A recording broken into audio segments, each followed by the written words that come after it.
Good Tuesday morning. Yesterday, police updated the public about that shooting incident on College Street that left 5 people injured, 1 person dead. Police say they've made 2 arrests in connection with that crime.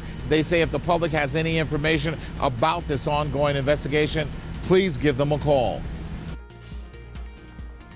And a crucial vote tonight in Wingate. Town leaders will decide whether to keep or dissolve the police department. It comes after a controversial termination letter raised concern about transparency and whether the decision was made before the public had a say. Tonight's meeting starts at 6. Tonight, Gastonia could make a final call on its indoor cooling station. We've talked about this for weeks now. There's been public backlash and political delays. The city council is set to vote on whether to keep the heat relief site open through the rest of summer. Tonight's meeting starts at 6 and the public is invited to weigh in. And South Carolina cracking down on speedy drivers. It's joining 4 other states in Operation Southern Slowdown. The week-long campaign targets fast drivers during the busy summer travel season. Last year, South Carolina reported more than 37,000 speed-related crashes and nearly 400 deaths. All right, still following this accident right here. It's on I-85. You can see it right there. It's an accident where it's blocking the left lane. It's on I-85 South at University City Boulevard. The actual crash is at exit 43, but it's backed up to exit 45. So your best alternate route is going to be just to take North Tryon Street to get right around it. Chris. And we have 1 thunderstorm on the eastern side of Rowan County. Only concern that I have here is it's really sitting in place. Same thing just east of Stanley County. So this shows a testament of what we could see throughout the day. Watch for a potential even flash flood warning just east of Stanley County. Temperatures, though, low 90s today, then mid to the upper 90s after that, with each day a chance for storms, but especially today and later on this evening. All right, Chris, thanks. A reminder, the news doesn't end here. We're live all day long with breaking news, weather, and traffic. Yeah, we're streaming now on WCNC Plus. Got more news at 7 a.m. We'll see you there in a few.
You are streaming live right now at 7 a.m. right here on WCNC Plus. I'm Ben Thompson. And I'm Caitlin Hackwood. Lisa has the day off. Here's a live look at the Queen City on this Tuesday morning.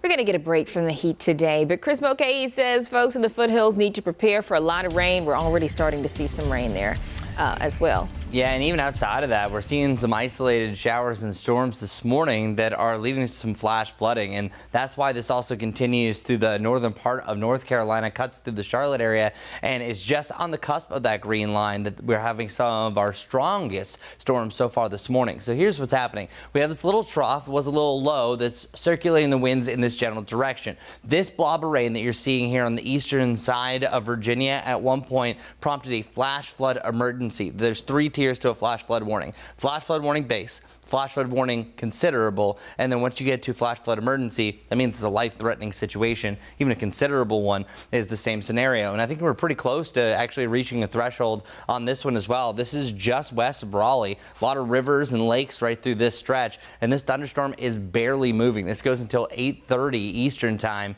And this one over here, not a guarantee that we're going to have a flash flood warning, but a lot of rain is falling from this one as well. Now approaching Gold Hill on the eastern side of Rowan County.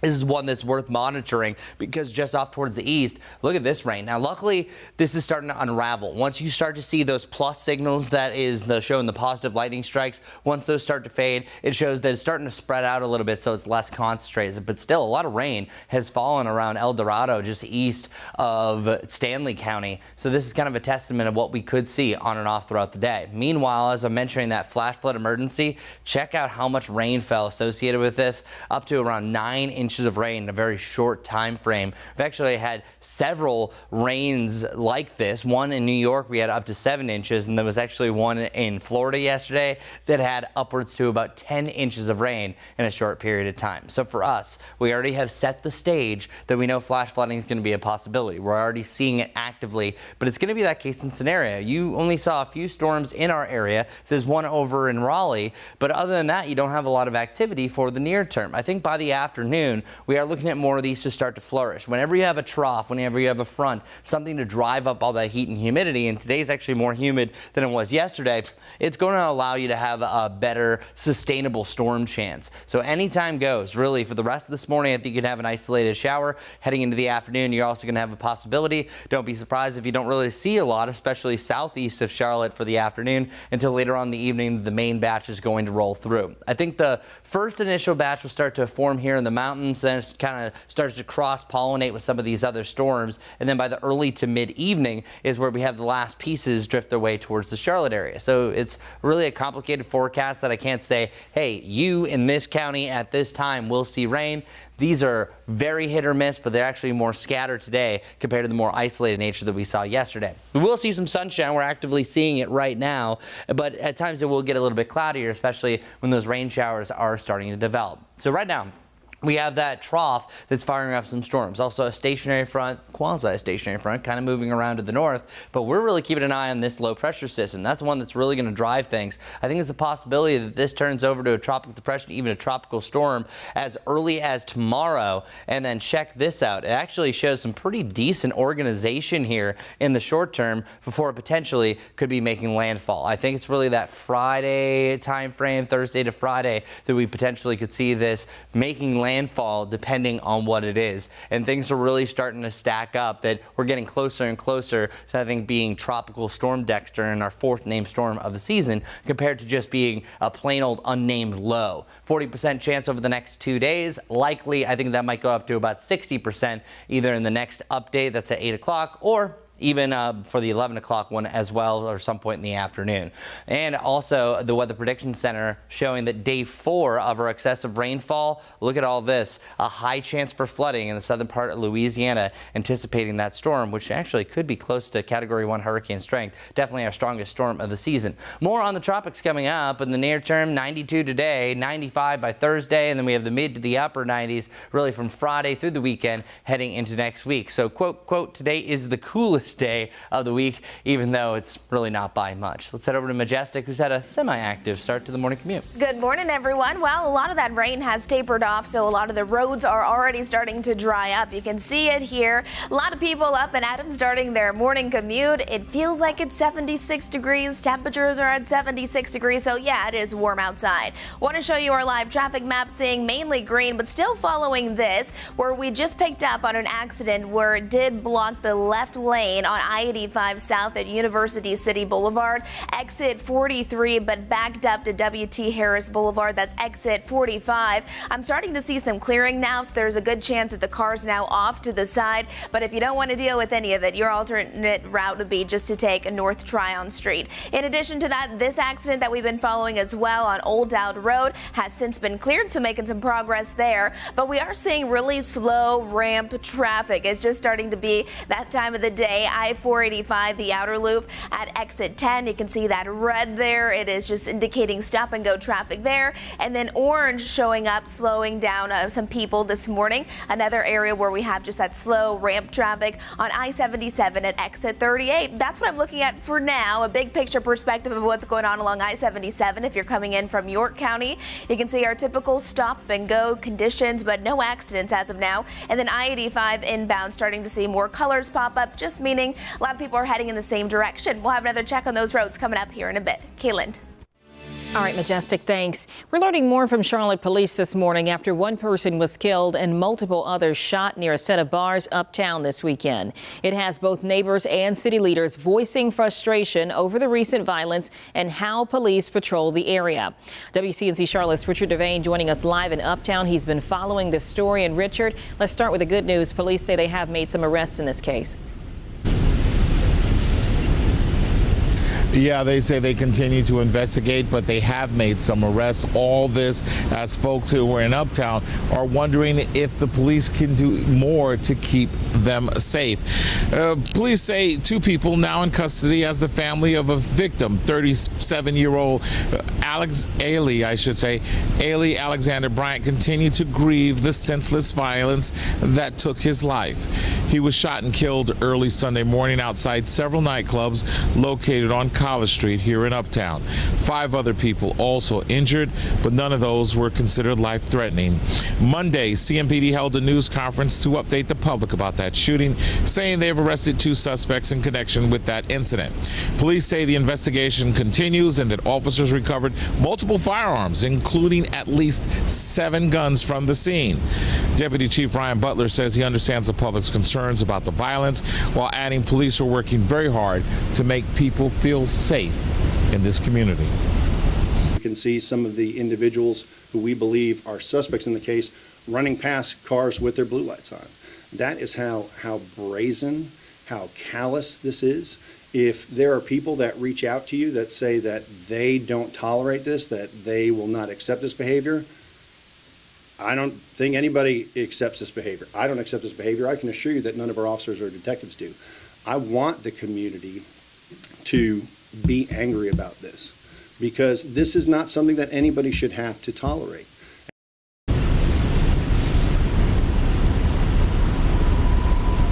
And that is something police are saying they continue to investigate.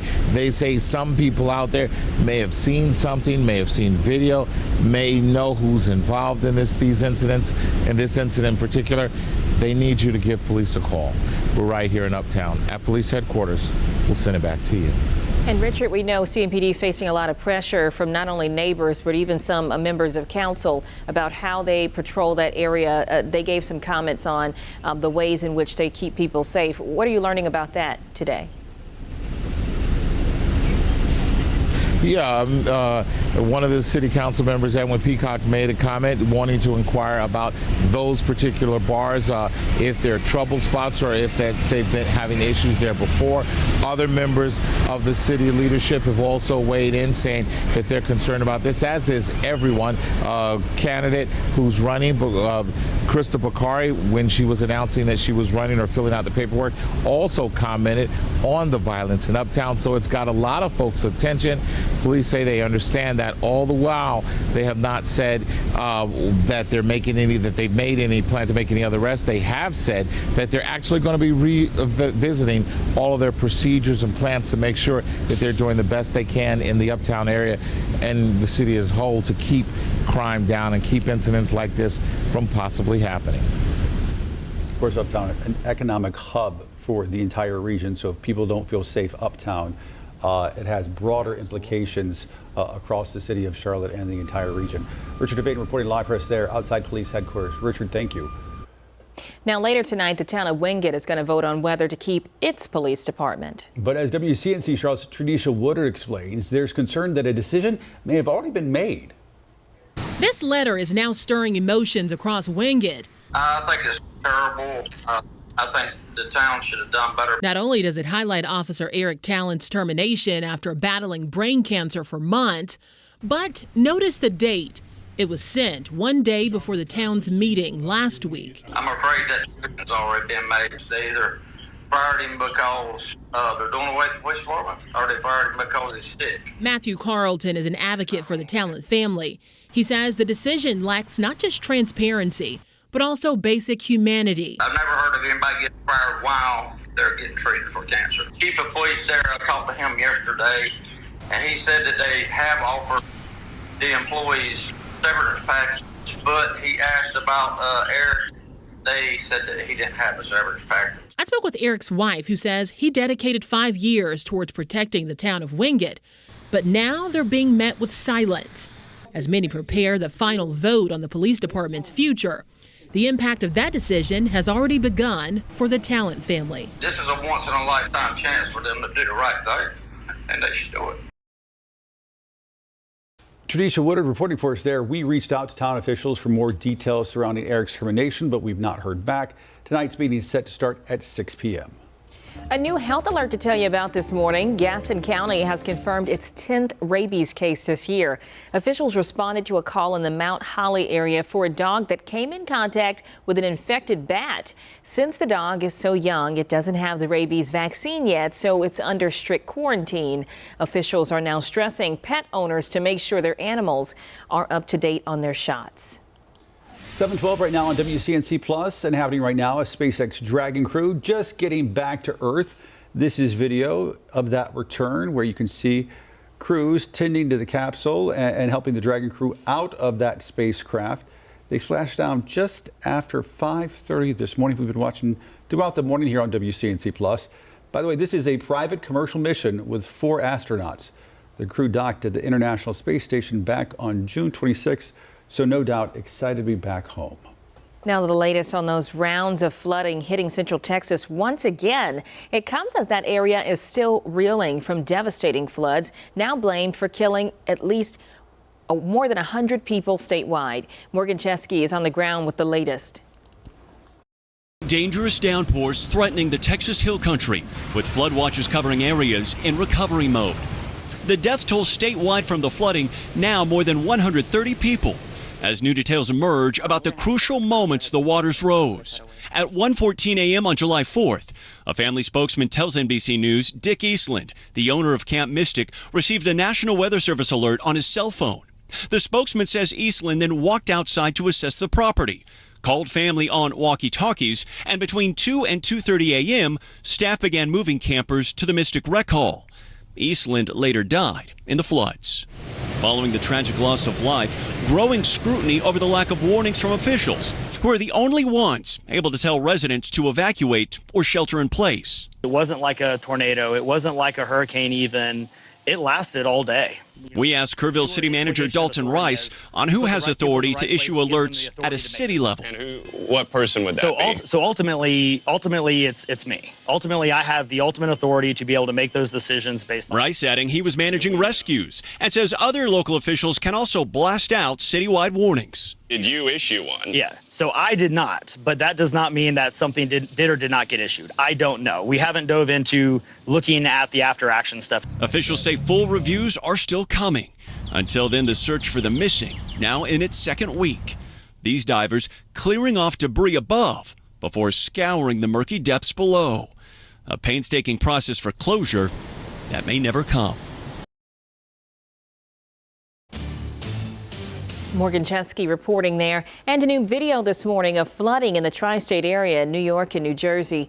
The severe weather led to impassable roads and dangerous conditions for drivers. Cell phone video captured folks wading out into the floodwaters above their knees in New Providence, about 10 miles west of Newark. Chris, when you see all of this, we're talking about New York, we're talking about Texas, Chantal here in North Carolina. What do you make of all of this? I just make that we have so much extra moisture in the atmosphere, and then the biggest thing is these storms are moving so slow. There's pretty much a stationary front that is draped from the northeast all the way through Texas, and it's been sitting there. So it's the perfect setup. Think about it. We've had now flooding in Boston, Chicago, and New York over the last week. Yeah. So some of our major cities. I just saw a recent report that eastern sides of Tampa, between Tampa and Lakeland, had over 10 inches of rain yesterday. And we're not even talking about a tropical storm at this point, which is going to be a possibility later on this week for parts of Louisiana. So this is unprecedented flooding that we're seeing across the United States. Here's the New York rainfall, the estimates from yesterday, anywhere from 5 to close to 8 inches of rain. Now, most of this was well west of New York City, but still it was a big impact regardless. And whenever you have that concrete jungle, you don't have a lot of that soil and the vegetation to absorb a lot of that water. It just runs off much quicker, almost like you have a saturated soil or a super dry ground. But this isn't it. Check out all the rain that we've been seeing in Texas recently. Now, Kerrville's up here. This is Utopia. Campwood over to Brackettville, seeing a range of totals anywhere from 8 to even over 11 inches of rain. And this is also just west of Uvalde, as we know what happened there. That was a big news story a few years ago. But then also Petersburg, Virginia. This is the most recent one. This was this morning. There was a flash flood emergency, and I still haven't really heard any reports of what exactly happened here. Usually when there's a flash flood emergency, that's water flowing into homes. That's a life-threatening situation. And that was up until about 7 o'clock. Estimated over 8 inches of rain fell there. Close to home, we've been seeing some scattered showers and storms, and this is the one that I was talking about right around the Lakeland area and then east of Tampa Bay, Florida. So we're seeing these cells all the time, and all of them have the same thing in common. They are slow movers that sit in one place, and that's the name of the game here. As for us here today, these are the futurecast rainfall estimates, but oftentimes you can't estimate that. So many times in my career, we've seen these, oh wow, it's estimating 11 inches of rain. That's not going to come to fruition. Well, that's the new norm now. Now we're seeing a lot. The climate has changed, and it's able to hold more moisture. And the more moisture that you have is going to allow for heavier rain rates. And we actually have some of these what's called PWATs, precipitable water. That's just pretty much the measurement of how saturated the column of air is. Well, guess what? These are around the 99th percentile in some areas as far as how high those values are. So today we have a chance for a little bit of flooding,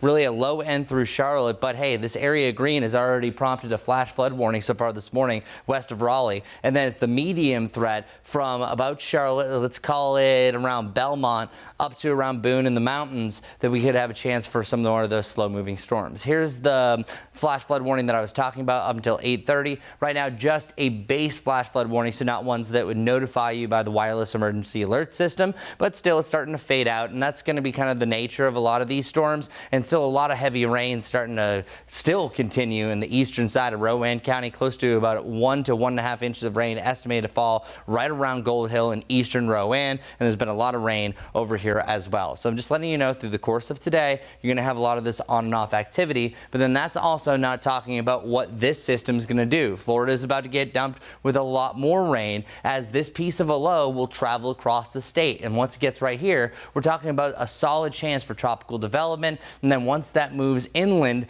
we'll have pieces, leftover energy, and a lot more moisture that can lead to more of those rain events that we have seen. This has been one of the more active flood weeks that I've seen in my career, and I don't think it's over. So just note, we have a lot more of this potentially to come. Over the next half hour, we're going to talk a lot more about the tropics, what's happening with Tropical Wave Invest 93L that soon will likely be Tropical Storm Dexter. But in the near term, let's get over Majestic with your morning commute.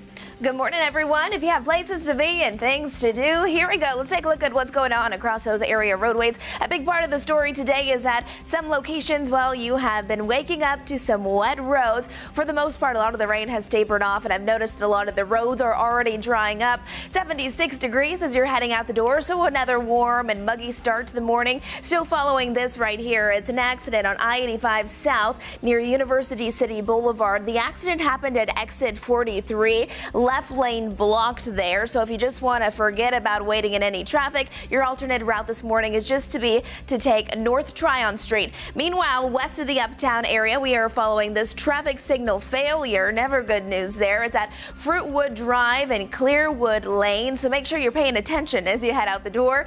We're watching some slow traffic as we're looking at this ramp here, I-485, the outer loop there at exit 10. We typically see that this time of the day. In another area where we're seeing some slow traffic on the ramp is on I-85 South at exit 38. Wide picture perspective of what's going on. I want to show you I-77. If you're coming in from South Carolina, good morning to you. We are definitely seeing more oranges and reds right there, just meaning more people are all heading in the same direction. We'll have another check on those roads coming up here shortly. Good Tuesday morning, time for our Till Wager along with our good friends over at Animal Care and Control. Now, if you're watching this time last week, we had this beautiful cat. I want to show you that face right there. Her name is Gemma. Gemma is still there, still available, and just a beautiful cat. We're hoping that a cat lover will head out there and meet her today. Let's bring on the big guy. This is Blue. Now, looking at the notes from Animal Care and Control, Blue has been there since August of 2023. One of the longest time animals there. Apparently, when he goes to people go to the shelter, he's back in the back of the cage, very shy, but he's really a great dog. He's a big guy. He's about 4 years old. He's easy on the leash, great with people, with kids. He's special, and this dog is available today. Loves to be out in the backyard, play around, but what he really loves is his naps. He is house trained, he's crate trained. I'm telling you what, he is the perfect pet. He's available today at Animal Care and Control. Log on to animalclt.org for all of the information. That's your Tell Wager today. I'm Larry Sprinkle. All right, Larry, thanks so much. A nonprofit is transforming lives. From Hearts to Home in Gaston County, helping families transitioning from homelessness by furnishing their new spaces with love and dignity. Larry joins us again and shows us how they're seeking solutions one home at a time. We can just slide bins in every single one of those for storage. From Hearts to Home Carolinas is a nonprofit founded by local real estate agent Janine Beert. As a realtor, she always stages homes with care and great attention to detail. Naturally, I like to go in and decorate and make things look pretty. So this was right up my alley. When the furniture started coming, I'm like, let's go find people that need it. Janine noticed something bigger. When struggling families moved into their home, there were no beds to sleep on, no tables to gather around, and no sofas to sit on. We have 18 organizations in Gaston County now that we partner with, and those are our community referrals. We only work on a referral basis from them, so they will refer their clientele to us, and we ask them to make sure that the person truly is in need, truly coming out of homelessness, that we're their only alternative, because we want to really help the least of these. The organization relies on donations and volunteers to collect, deliver, and set up furniture and home essentials. For many volunteers, the work is very personal. When they know they have a place they can be and a door they can lock, and their children are safe, and they're not out in the elements, they're not sleeping in their cars, it's better than winning the lottery. Safety. Peace, comfort, like all the things. And that's where you put your most sacred values, your treasures, all the stuff that are important to you. Including the people within that home. From Hearts to Home has served over 125 families, delivered more than 200 beds, and collected over 1,000 pieces of furniture, all thanks to community support. We go into houses and literally they might be lucky enough to be sleeping on a blow-up air mattress and maybe have a pillow and a blanket. And their living conditions are horrible. We were just with a family of 5 that didn't have any air conditioning in their home. And so we were able to come up with some donations and buy them an air conditioner on top of the furniture and just take care of those most basic needs for them. So we feel very lucky that our community has supported us. To provide the essential furniture and home accessories needed for a fresh start. The mission of Hearts to Home Carolinas. In Gaston County, I'm Larry Sprinkle, WCNC Charlotte. They were over at Bountiful Blessings in Gastonia. That's where the truck was, and they're set there every week. And when you think that quite often people are given a place, but they don't have the furnishings. The next step. That is the next step. People don't think about that. We sometimes do forget about it, and Hearts to Home is just an amazing organization, and so many people reached out to help those in need. You know, these are families in crisis. They're the working poor of this community, and they do an amazing job. And so does Bountiful Blessings over in Gastonia. They provide food for families every week over there. Yeah, I know, a cause dear to your heart. And this group here, taking a house and then making it a home for these families. Without a doubt, yes. I mean, it's an empty space and filled with furniture and love. That's the main thing. Very touching story. Thank you. All right, we're going to take a quick break, but keep it here on WCNC Plus. Coming up, we're going to have a check of your weather and traffic, and then at 7:30, we've got the latest breaking headlines. Keep it here on WCNC Plus.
Good morning, everyone. Have the umbrella because we have scattered storms from place to place. These ones have been on the eastern side of Rowan County, popping up around Stanley County on the way out, but still going to have a chance for on and off shower activity through this morning. And then highs getting into the lower 90s today. And then we are reaching the upper 90s, even to around 100 degrees for our real feel, because it's also going to be a humid one. I think especially by around noon to the early afternoon, we're starting to see a few of those isolated showers and storms continue to trigger. And then it's more so really between Banner Elk and Lincoln that we're seeing the most widespread activity, kind of two converging zones, allow for the most widespread showers, and that eventually works its way back down to the east, giving Charlotte another shot at rain a little bit later on in the evening. 7-day forecast showing that the long range looking a-okay. 95 degrees on Thursday, and then we have 95, 97 through this coming weekend. Majestic, take it away. Good morning, everyone. If you're heading out the door anytime soon, a few things you're going to want to know. A live look outside. This is I-77 coming in from York County. You can see lots of cars out there. People are heading off to work or heading out to do whatever they're doing this morning. Still following this, though, I want to let you know about it. You can see where it's at. A road is closed because of a crash on Old Dowd Road. Eastbound lanes being impacted by that from Marshall's Acres Drive to Wallace Neal Road. We're going to have more on this coming up on WCNC Plus. Join us then. We'll see you in just a couple minutes.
Well, good morning, and thank you so much for joining us live here on WCNC Plus at 7:30. I'm Kaylin Hagwood in for Lisa. And I'm Ben Thompson. The future of Gastonia's cooling station could be decided later today.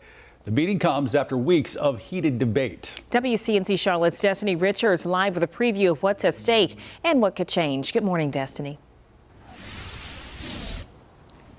Good morning. Here in downtown Gastonia, City Council is expected to meet tonight to discuss what is going to happen to that indoor cooling station on Broad Street, just a few blocks away, as we are approaching the halfway point in the summer season. Now, tonight's meeting comes after a lot of backlash from the community and back and forth, which it was deemed unacceptable. And an emergency City Council session was held on July 3rd to come up with a solution. That solution was to move the cooling station to the former Salvation Army building at 107 South Broad Street. One woman who attended the July 3rd meeting said she was concerned about the delay in finding a permanent place for people to cool off.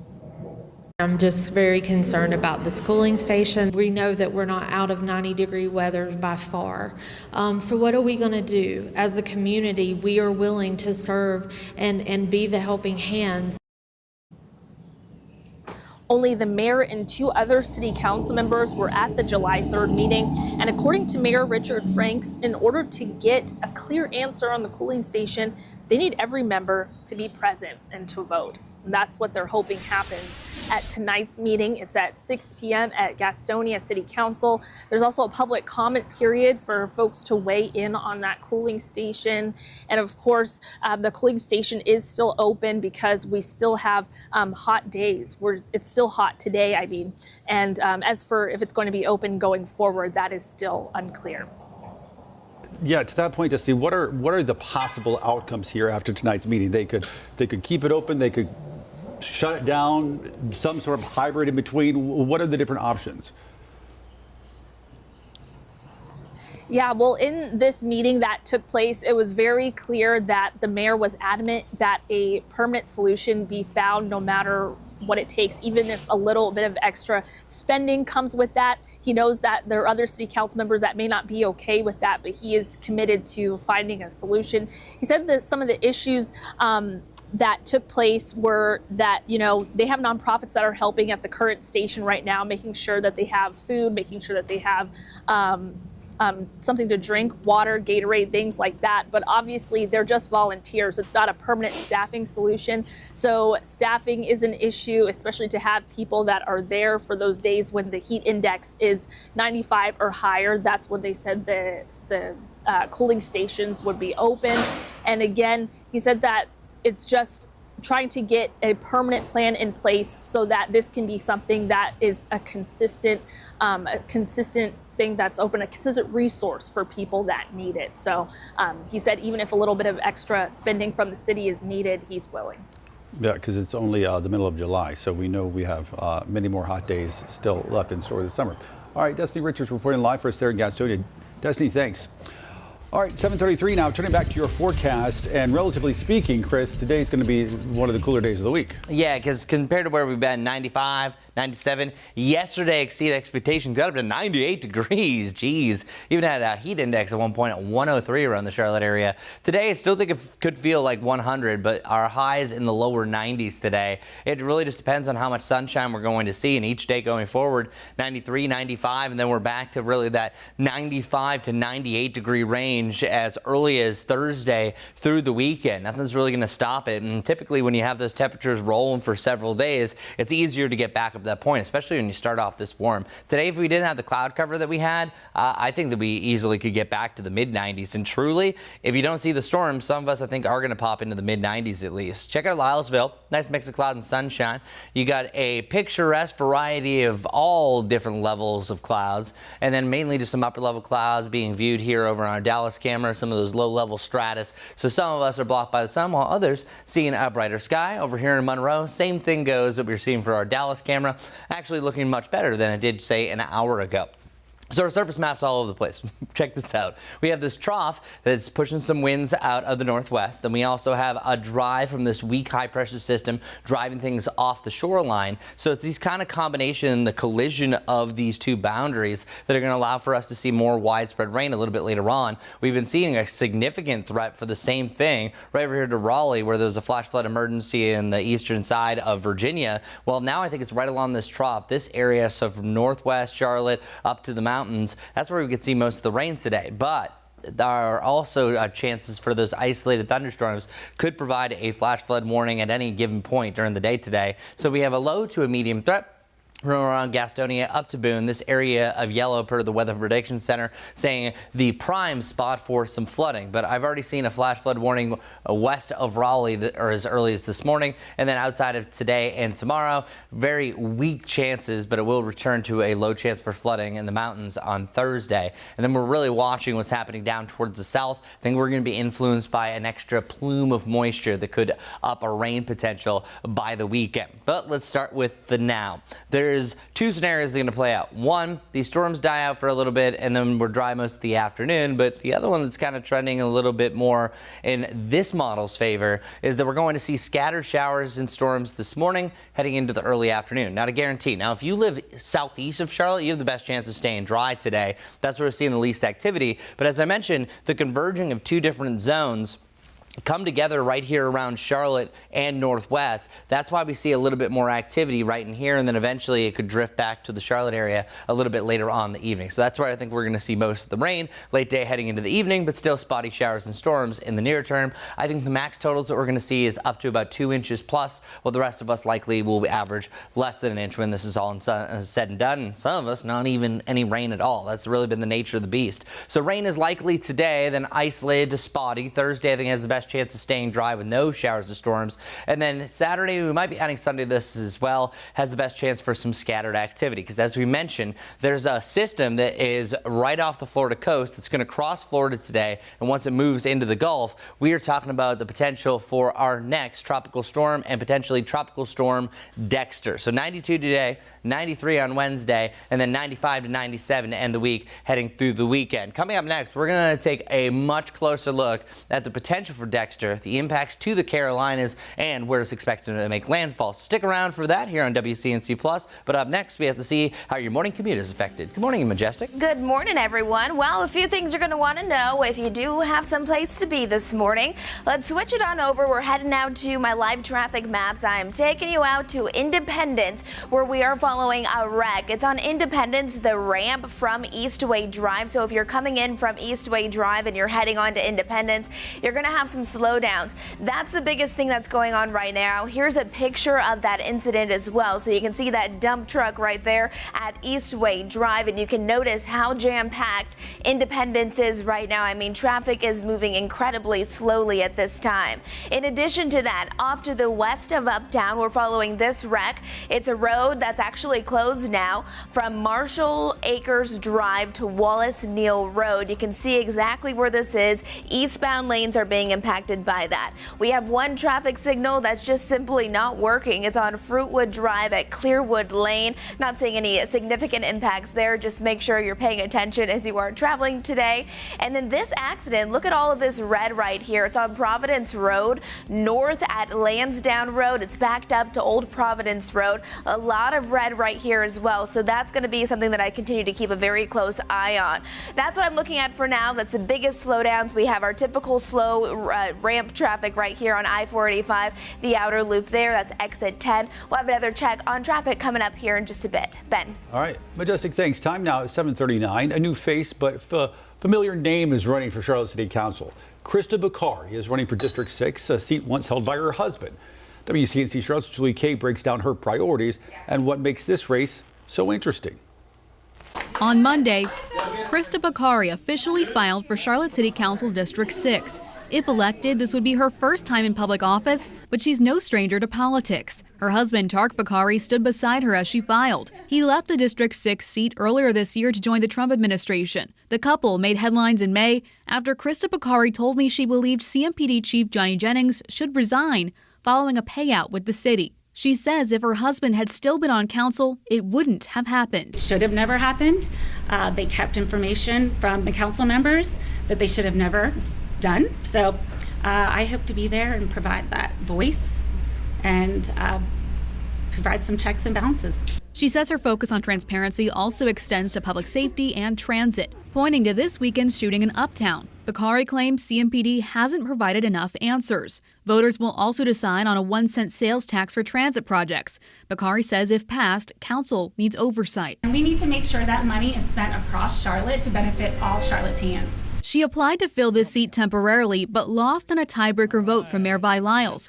Current interim council member Edwin Peacock has said he will not seek the seat permanently. As of Monday night, Bakari faces 2 challengers, fellow Republican Sari Chakra and Democrat Kimberly Owens, who says she's not deterred. Neither of us have served Charlotte in any capacity, so on some level, there's a more level playing field. Others could still join the race. Filing ends Friday at noon. In Midtown, Julie Kay, WCNC Charlotte. And we do continue to follow that crash on Independence. You can see that in the bottom right corner of your screen as we turn now to this. South Carolina's Lieutenant Governor is officially in the race for state governor. Pamela Evette is now the 3rd Republican vying to replace Governor Henry McMaster, who has reached his term limit. State Senator Josh Kimbrell from Spartanburg and Attorney General Alan Wilson also running for that seat. And in Washington, President Trump has a new warning for Russian President Vladimir Putin in the war in Ukraine within 50 days or else. NBC's Alice Barr has the latest on the growing pressure to end that war. As Russian attacks on Ukraine have only increased, so has President Trump's frustration with Russian President Vladimir Putin. We want to see it end, and I'm disappointed in President Putin. Sitting alongside NATO's Secretary General, President Trump announcing plans to rearm Ukraine with billions of dollars worth of weapons, including Patriot air defense systems made in the U.S. and sold to NATO allies in Europe to then hand over to Ukraine. We're going to make top-of-the-line weapons, and they'll be sent to NATO. We're going to have some come very soon, within days, actually. The president also setting a 50-day deadline for Russia to agree to a ceasefire or face steep sanctions on trading partners who buy Russian oil and other exports in a move designed to isolate and cripple the Russian economy. We're going to be doing secondary tariffs if we don't have a deal in 50 days. It's very simple, and they'll be at 100%. President Trump also endorsing a bipartisan Russian sanctions bill, though he said it may not be necessary. Ukrainian President Volodymyr Zelensky thanking President Trump for his support. The shifting posture a major change for a president who's long touted his relationship with Putin and promised to end the war his first day in office. All talk and then missiles go into Kiev and kill 60 people. It's got to stop. President Trump now backing words with weapons in a push to change the tide of a grinding war. In domestic news, the Supreme Court handed the Trump administration another win, allowing mass layoffs at the Department of Education to move forward. A federal judge had ruled the White House needed approval from Congress to effectively dismantle the department, but the Supreme Court granted an emergency application blocking that lower order. In Washington, Alice Barr, NBC News. 7:43 right now on WCNC Plus. Time now to connect the dots when we make the news make sense. As the education cuts move forward that Alice just mentioned, a lot of folks wondering what happens next, and more specifically, what does this mean for your family? The U.S. Department of Education is being downsized, and fast. Let's connect the dots. About 1,400 workers are expected to be let go. President Trump and Education Secretary and North Carolina native Linda McMahon says they plan to break up the department, shifting its responsibilities to other federal agencies. That includes student loans, which may soon be managed by the Treasury Department, as well as workforce grants, which are already being transferred to the Department of Labor. Other key duties like civil rights enforcement and disability services could go to the Justice Department and Health and Human Services. The Trump administration says the goal is to give more control back to the states. Critics warn it could delay student aid, hurt civil rights enforcement, and limit support for vulnerable students. The plan isn't final. A legal challenge is still moving through the courts, but for now, the downsizing is moving ahead. And that is connecting the dots. Governor Josh Stein is pushing for more folks to visit Western North Carolina, and it's all part of a new initiative called the Rediscover the Unforgettable campaign. Towns and businesses are participating as the recovery from Helene continues. The governor visited Asheville yesterday to talk about this. He says that the best way for folks to help is to just visit.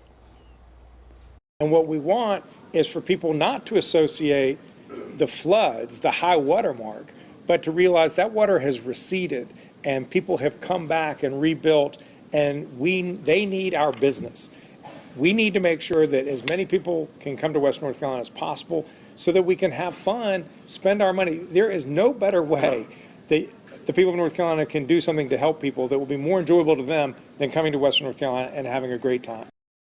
Highlighting different activities, different restaurants, different natural amenities, which are just so special here in West North Carolina, because we want the people of North Carolina to know, come here, you will have a fantastic time. Western North Carolina is open for business.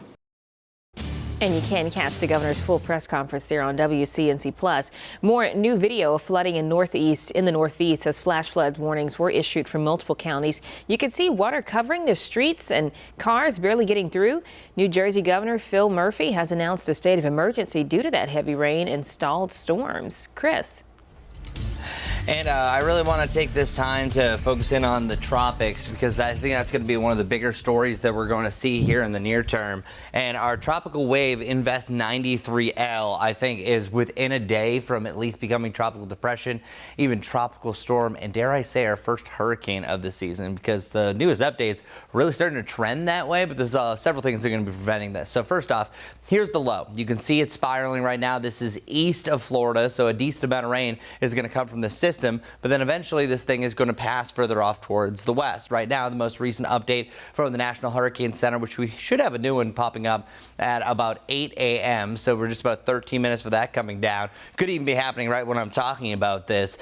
This is a 40% chance over the next 2 days that we could have our next tropical storm, which would be about a month ahead of schedule when we usually have our first D name. So it's at this point, since it's an investigation, we're able to get spaghetti plots. So the spaghetti plots here, what you see here on the map in the next 5 days, is showing all the models coupled together, showing the direction that it thinks this storm is going to go. Also, the shading I have here on the bottom is representing the accumulated rainfall.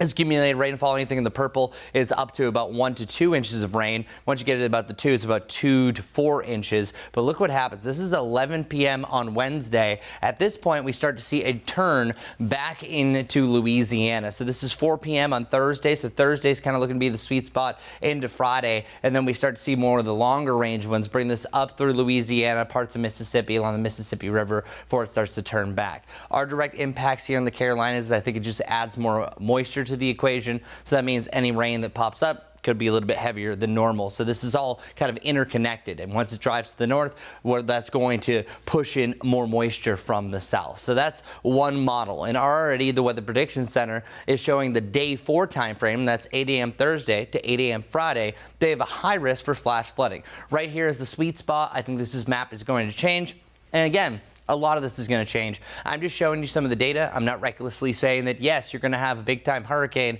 I'm just showing you that things are starting to come together that, for sure, I think Tropical Storm Dexter. Here's a look at noon tomorrow. At this point, this thing is cruising. It had passed Florida already, and now it's starting to organize itself. So this is just a lump of thunderstorms starting to really gain a center of circulation. Once it gains a center of circulation, whatever the wind speeds is going to deem it either a tropical depression or a tropical storm. Once it gets up to 39 miles per hour, it's a tropical storm. And I think this is going to be a strong tropical storm regardless, because watch, here's noon on Wednesday. Look at this really take shape. You're seeing a strong center by about 12 hours later. This is 11 p.m. on Wednesday, and it really starts to come together, picking up some significant outer bands, so that would also lead to a potential tornado threat. This is 11 a.m. on Thursday, and then potentially making landfall heading into Friday. Now you see the numbers go because the data doesn't go out that far. A lot's going to change with this. I'm just kind of showing the models that are a little bit more favorable in the near term. What about the maximum wind gust? This is the one that's kind of alarming, and you can only take it with a grain of salt. Check out that center of circulation. We really start to see it flourish before it starts to move in. That's looking like a strong tropical storm at least. Now, these are wind gusts. Wind gusts don't account for what's going to make this a hurricane or whatever category it's going to be. So wind gusts can be sometimes 30 miles per hour greater than the sustained winds. It's based on sustained winds, but this does show that we have some hurricane gusts that are associated with this. Now, what's going to weaken this thing? There are three main things that weaken a tropical storm or a hurricane: wind shear, land, and dry air. Well, I think only one of them in this example is really going to come true, and that's going to be the landfall that potentially could happen by the back end of the week. Looking at our wind shear, following those spaghetti plots, green is favorable. That means nothing's stopping this thing from forming. That's tomorrow. Once you get a little bit closer to Louisiana, and this could also turn a little bit earlier up into Mississippi, but I think an eventual landfall by a named storm looks to be a really good possibility at this point. It's all green or yellow. That's neutral to favorable conditions. Wind shear is not going to cut into this thing. Dust layer, well, actually it clears out, so you don't have any dry air that's going to be inhibiting this as well. So just letting you know, it's a big time deal for this storm system, so just keep alert. We could see more rain here a little bit close to the Charlotte area, but definitely a big time system, and I think our strongest one so far this season. As for today, it's a normal day, 92 degrees, 1 degree above the average with a chance for showers and storms. More on that coming up the next half hour, but let's get to the roads with Majestic. Good morning.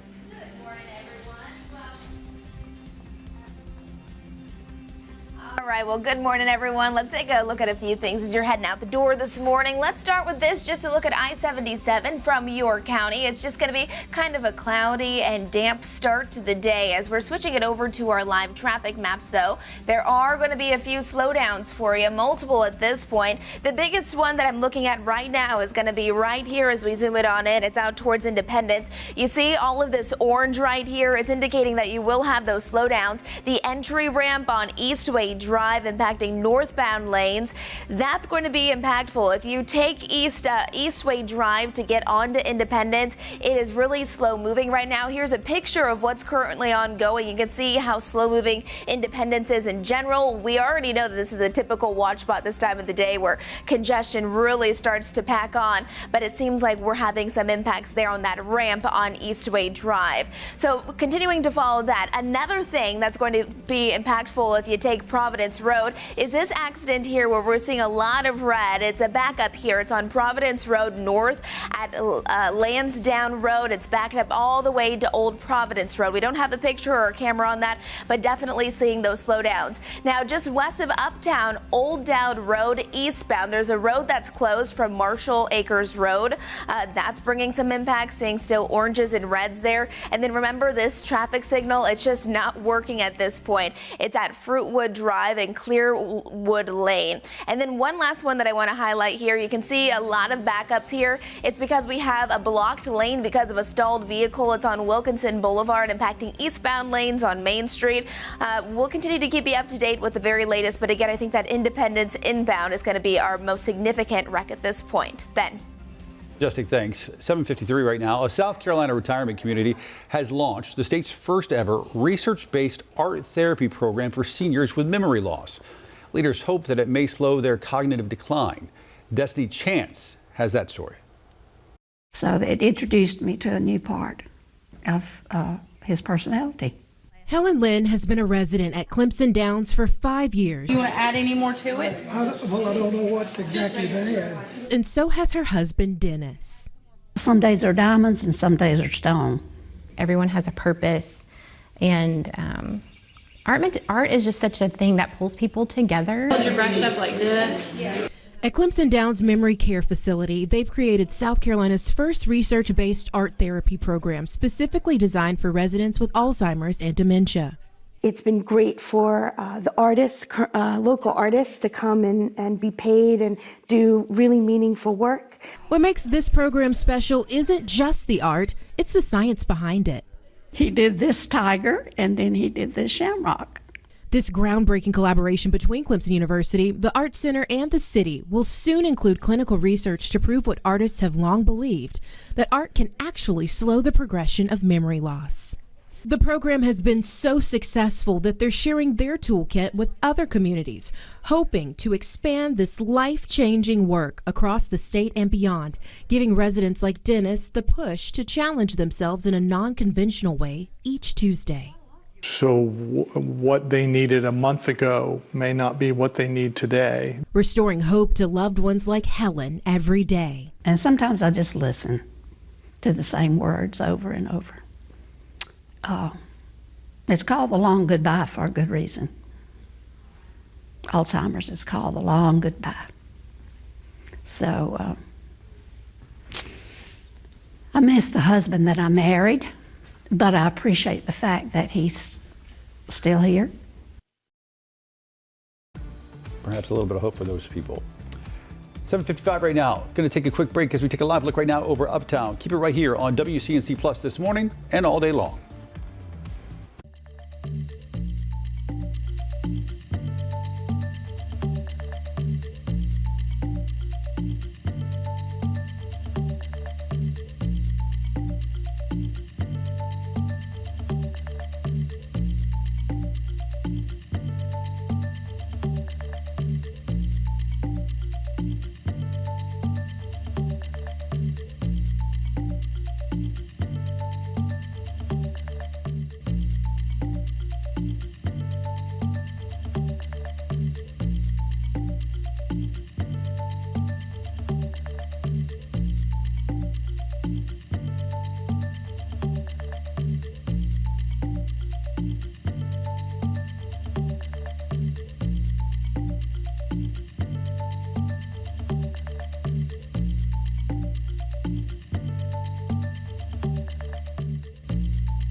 Good morning. Check it out. Temperatures at 78 degrees right now, 74 for you in Hickory. We're dealing with a decent mix of cloud and sunshine, so at times it will be cloudier than others. But I think by the afternoon, we're seeing scattered showers and thunderstorms. So early to mid-afternoon is where we start to see them flourish across the area. And then I think more so they come together here in the foothills a little bit later on, late afternoon heading into the evening. This is where we're anticipating the heaviest rain across our area, but there'll still be some pieces scattered throughout. So just keep that in mind and have the umbrella handy. Overnight tonight, some isolated showers, only down to the mid-70s, lower to the mid-90s tomorrow, and then the mid-90s for sure, with the best chance staying dry on Thursday. After that, we have the mid to the upper 90s heading through the weekend. Majestic, what's going on traffic-wise? Good morning, everyone. It is 7:57. If you're getting ready to head out the door this morning, it is busy across those area roadways. Still watching Independence right here, as we're seeing some problems between the ramp on Eastway Drive heading onto Independence. If that's your morning commute,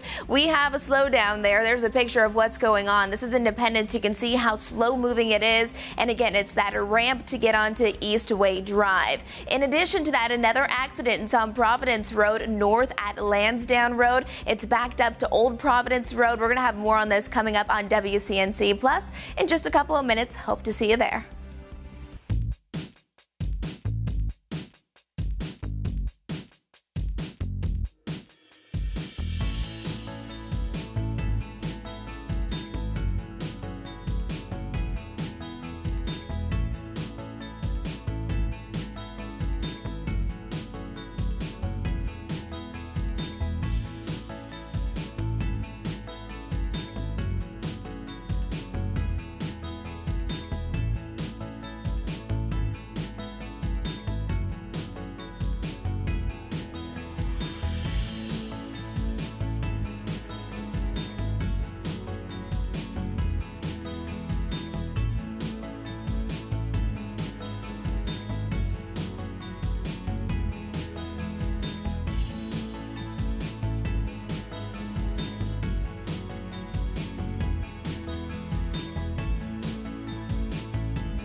streaming live right now at 8 a.m. right here on WCNC Plus. I'm Ben Thompson. And I'm Caitlin Hagwood. Lisa has the day off. We do begin this hour with more from Charlotte police today after one person was killed, multiple others shot near that set of Uptown bars over the weekend. It has both neighbors and city leaders voicing frustration over the recent violence and how police patrol that part of Uptown. WCNC Charlotte's Richard Devane now live in Uptown. And Richard, if there's any encouraging news in this, and some would argue there's not, is that at least police have made some arrests this morning.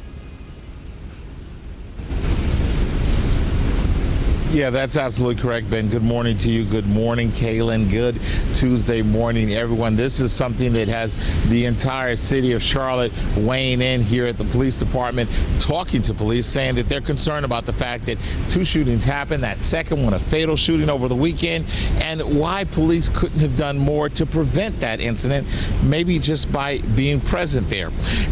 Police now tell us that 2 people in custody, and they're questioning them, and this is the family of 37-year-old Arlie Bryant continued to grieve the senseless violence that claimed his life. He was a bartender at one of those clubs and had actually stepped out for a break when he was shot and killed early Sunday morning.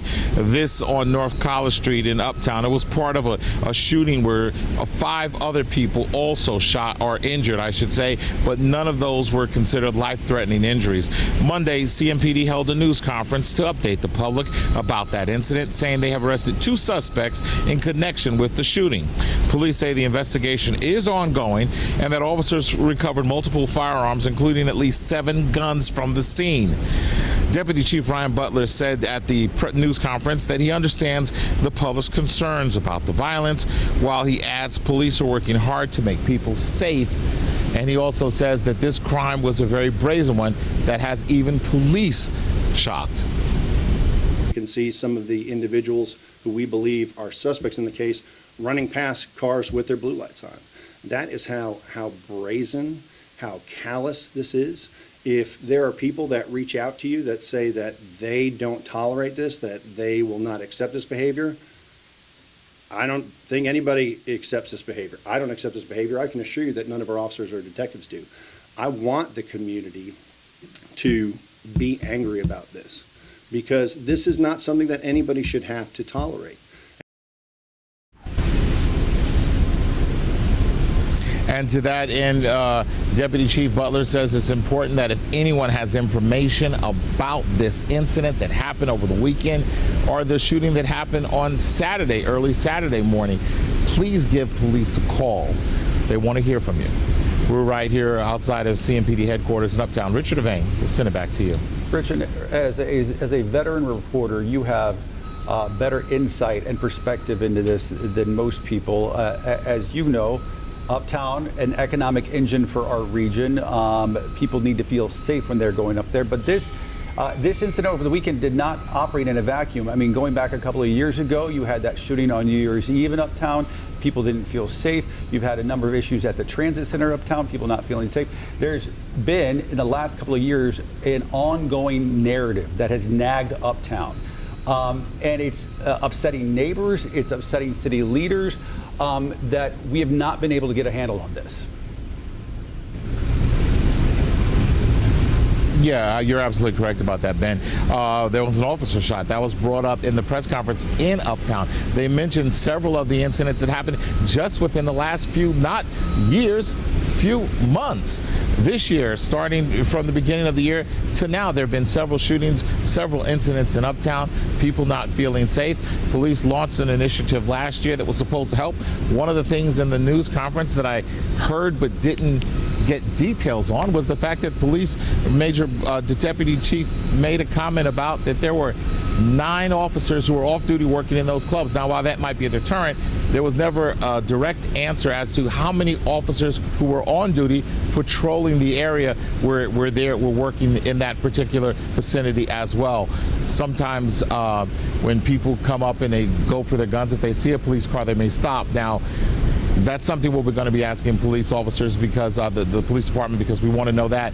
There has to be something more to curtail this. Now, it's important to note, police can't stop a split-second person who decides to use a weapon, but there's always that deterrent of seeing officers around.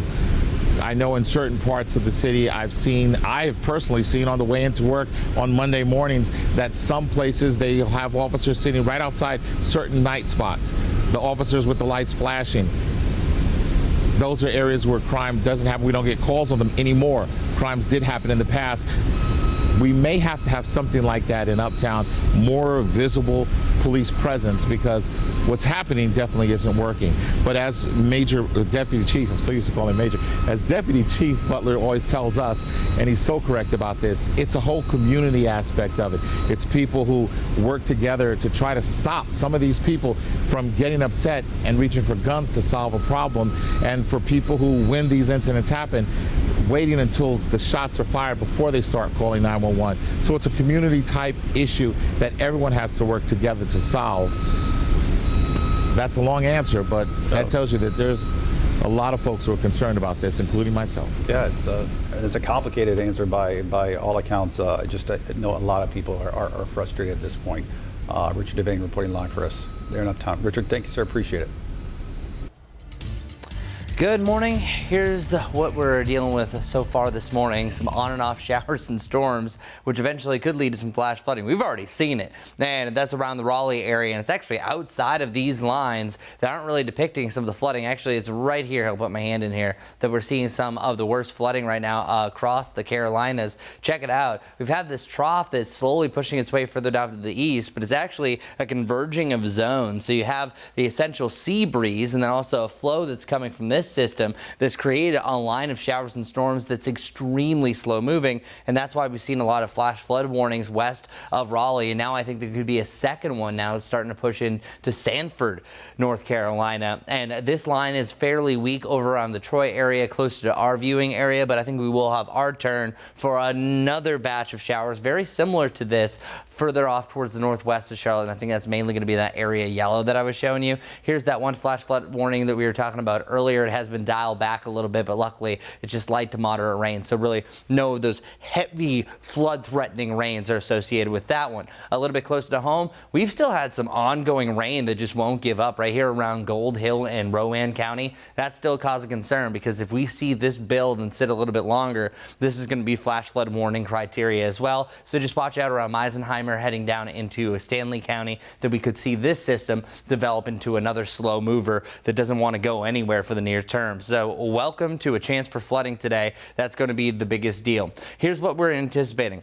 Once we get to around noon, I think we're seeing even more of those showers and storms. Being honest with you, our Futurecast has done a poor job of picking up on this line that I was seeing slowly progress as we worked our way through this morning. Well, it actually has it a little bit later on. So realistically, really now until the evening hours, you're going to have a chance for some sort of storm to pop. But the deal is, I think that we start to see these back build a little bit further to the northwest as we work our way through the day. So realistically, it's really now until the early afternoon that I think is the best chance that we continue that line over the Charlotte area. But then the late afternoon heading the evening, that's kind of the reverse that we're seeing the most widespread activity right through this stretch. So I think it's right in here. Notice how everything kind of comes together, but then it starts to weaken after that. So it's a really tough day to nail the timing, saying, hey, you and Hickory are going to see rain from this hour to this hour and this much. These thunderstorms have really a mind of their own. We saw what they did for this own converging of that line that's provided some flash flooding. You just have to know that there's a chance for flash flooding at any given point of the day, and you have a storm chance for pretty much any given point of the day, and they could last as late as midnight. But at that point, I think the rain is significantly lighter and could jog into tomorrow morning. Tomorrow afternoon, I think likely we're staying dry around the greater Charlotte area. Better chance for storms in the mountains, though, and again, better chance for storms down here to the southeast. We're not going to discount that you won't see an isolated pop-up storm late day heading into the evening. It's July. We tend to do this. If it's hot and humid and you have a nearby front or trough, you're going to have a good shot at it. However, Thursday looks like it's the one that stands out from the rest. So our current surface map, a lot of things are happening in the southeast, and this is going to be a big-time weather maker, and I'm talking about this low. This stationary front, or a quasi-stationary front, meaning that it's barely moving, has been draped across New York for a couple of days. That's aided some of the heavy rain, and also parts of it do connect all the way down into Texas. So it's really been this axis that provided so much rain. That eventually is going to push its way off towards the north as another system rolls through. The trough that's giving us rain is going to fade out, and I think as early as tomorrow afternoon, maybe even early earlier, for a tropical depression status, we could start to see this organizing into Tropical Storm Dexter. That's looking like more and more of a possibility going forward. By the way, the most recent update from the National Hurricane Center, still a 40% chance over the next couple of days. But Louisiana, the southern part, there's multiple scenarios that are playing out here, but it does look like Thursday heading into Friday is where this could potentially make landfall. It's either a lot of rain from a no-name system or a tropical storm, or dare I even say a strong tropical storm going on Category 1 hurricane strength. So we're going to be very close to this. So as I mentioned, a 40% chance now from the National Hurricane Center. That is up from the 30% chance that was earlier, so not really a big change. It might be the 11 or the 2 o'clock update that will get us some further insight. Also, the hurricane hunters will be heading out later on today as well. 92, 93, stair stepping up to 97 degrees. We've been 95 to 98 over the last 3 days, so this is actually a big break. However, it's still going to feel close to 100, y'all. So you got to note that it's not really a big difference about how we feel. Just the actual air temperature is going to be a little bit lower. But those storms, I think, are the main reason. If you get a storm that's going to bring things down, it kind of delays the warm up. And that's why we're really looking at a 92 for today. And then really Friday through the weekend and next week, we have 95 to 97 degrees. Take care. Drive safe as we head up for a morning commute with Majestic Storm. Good morning, everyone. Well, a lot of that rain has tapered off. You can see area roadways are mainly dry right here. You can see it. Lots of cars, though. Feeling warm, 81 degrees as you're heading out the door. All right, a few things I want to let you know about if you do have some place to be. We have a lot of congestion that is continuing to build. I've been talking about Independence for quite some time now, but that accident on Eastway Drive, it has since been cleared, although we do still have those backups. That red, remember, indicates kind of that stop and go traffic, so it's just slowly starting to clear out. This other accident that I've been following now for at least the last 30 minutes on I-485 has also been cleared. So again, making some progress, but boy, those backups on I-85, they are seriously out there, slowing people down about 5 to 10 minutes. And it's not even because of an accident. It's just because we have a lot of people heading in the same direction to those inbound lanes. This is another newest accident, or actually a stalled vehicle that's back in your morning commute up quite a bit.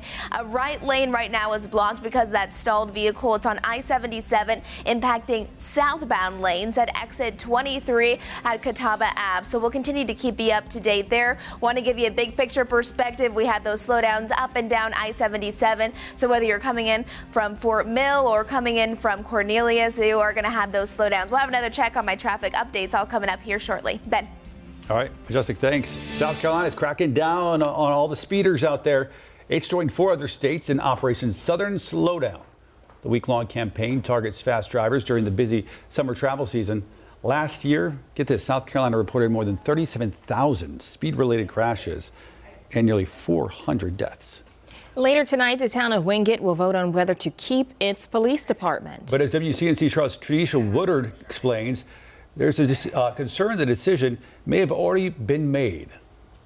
This letter is now stirring emotions across Wingate. I think it's terrible. I think the town should have done better. Not only does it highlight Officer Eric Tallent's termination after battling brain cancer for months, but notice the date. It was sent one day before the town's meeting last week. I'm afraid that decision's already been made. They either fired him because they're doing away with the police department, or they fired him because he's sick. Matthew Carlton is an advocate for the Talent family. He says the decision lacks not just transparency, but also basic humanity. I've never heard of anybody getting fired while they're getting treated for cancer. Chief of police there, I talked to him yesterday, and he said that they have offered the employees severance package, but he asked about Eric. They said that he didn't have a severance package. I spoke with Eric's wife, who says he dedicated 5 years towards protecting the town of Wingate, but now they're being met with silence as many prepare the final vote on the police department's future. The impact of that decision has already begun for the Talent family. This is a once-in-a-lifetime chance for them to do the right thing, and they should do it. We did reach out to town officials for more details surrounding Eric's termination. We have not heard back. Tonight's meeting is set to start at 6 p.m. Now to a new health alert to tell you about this morning. Gaston County just confirmed its 10th rabies case of the year. Officials responded to a call in the Mount Holly area for a dog that came in contact with an infected bat. Since that dog is so young, it doesn't have the rabies vaccine yet, so it's under strict quarantine. But officials do stress it's important for you to make sure your pet is up to date on their shots in light of all this. 8:15 right now here on WCNC Plus, and happening right now, a SpaceX Dragon crew enjoying their first couple of hours back on Earth. This is video of their return earlier this morning, where crews got out of that capsule after landing in the Pacific Ocean just off the coast of California. Splashed down originally around 5:30 this morning. We watched it all happen right here on WCNC Plus. This is a private commercial mission with 4 astronauts. They've been up there at the International Space Station since June 26. And in that bottom right corner there, we are continuing to monitor a stalled vehicle on I-77 South at exit 28. Just a reminder that that will be there in that bottom right corner. And let's turn now to the latest rounds of flooding hitting central Texas once again. It comes as that area is still reeling from devastating floods, now blamed for killing more than 130 people. Morgan Chesky is on the ground with the latest. Dangerous downpours threatening the Texas Hill Country, with flood watches covering areas in recovery mode. The death toll statewide from the flooding now more than 130 people, as new details emerge about the crucial moments the waters rose. At 1:14 a.m. on July 4th, a family spokesman tells NBC News Dick Eastland, the owner of Camp Mystic, received a National Weather Service alert on his cell phone. The spokesman says Eastland then walked outside to assess the property, called family on walkie-talkies, and between 2 and 2:30 a.m., staff began moving campers to the Mystic Rec Hall. Eastland later died in the floods. Following the tragic loss of life, growing scrutiny over the lack of warnings from officials, who are the only ones able to tell residents to evacuate or shelter in place. It wasn't like a tornado. It wasn't like a hurricane even. It lasted all day. We asked Kerrville City Manager Dalton Rice on who has authority to issue alerts at a city level. And what person would that be? So ultimately, it's me. Ultimately, I have the ultimate authority to be able to make those decisions based on. Rice adding he was managing rescues and says other local officials can also blast out citywide warnings. Did you issue one? Yeah, so I did not, but that does not mean that something did or did not get issued. I don't know. We haven't dove into looking at the after action stuff. Officials say full reviews are still coming. Until then, the search for the missing now in its second week. These divers clearing off debris above before scouring the murky depths below. A painstaking process for closure that may never come. And new video this morning of the flooding in the tri-state area, New York and New Jersey. That severe weather leading to impassable roads and dangerous conditions for drivers. Cell phone video captured people wading into the floodwaters above their knees in New Providence, about 10 miles west of Newark. And this is new video of flooding in Lancaster County, Pennsylvania. You can see that flood damage and all the water looking like a river rolling through the roads. We'll work to keep you updated on conditions throughout the day here on WCNC Plus. Chris? This is more so something that you see in spring. I was going to ask that exact question because, I mean, you have Pennsylvania, New Jersey, you have Florida, you have North Carolina, you have Texas, you have New Mexico. This does not seem like the typical summer sort of rain to me. More reminiscent, like you said, spring. Yeah, and one of the biggest problems that I think we're really seeing with the change of the climate is that things are moving slower. And I think that's exactly what we're seeing. Twice this year, we've had what's called atmospheric blocking. Remember, nothing was really moving at all. Yeah. Hurricanes are moving slower, and I think that's the deal. We've had the same front that's kind of just drifted across the United States. But this is crazy. That's not a technical term, but I've done this for 15 years now, and I haven't seen a couple weeks like this, especially in July. Mm-hmm. And it's notorious to have thunderstorms this time of year, but like you said, Lancaster, Pennsylvania, up into New York, Boston, Chicago, naming a few. And check out these rain totals. And I want to keep your mics up because this is staggering over the last 24 hours. Okay. So this is west of New York, seeing a range of 5 to 7 inches during a short time period. The average time is about 1.5 to 3 hours. That's why they saw such a staggering total. Here's what's happened near Lancaster, as we mentioned, that little bullseye around West Hempfield. That's over 7 inches of rain that fell yesterday. Wow. Meanwhile, we can go back over to Texas. This is actually over a couple-day period. This is southwest of Kerr County.